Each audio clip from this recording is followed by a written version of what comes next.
Ibinida ang galing ng Pinoy sa sining sa isang farm sa Antipolo, Rizal. Sa ika-6 na edisyon ng Pistahan sa Mayo, itinampok ang iba't ibang obra ng mga taga-Antipolo.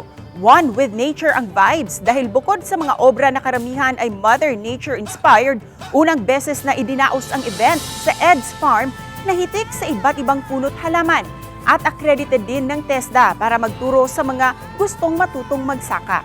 Ramdam din doon ang talento ng Pinoy sa tugtugan ng mga instrumento at pagsayaw ng folk dance.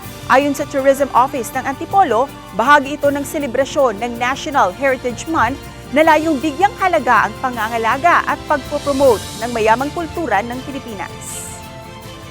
Ako naman nagagalak na gusto nilang i-showcase yung kanilang arts, yung mga proceeds ng kanilang mga products ay ibinabahagi rin nila sa mga underprivileged.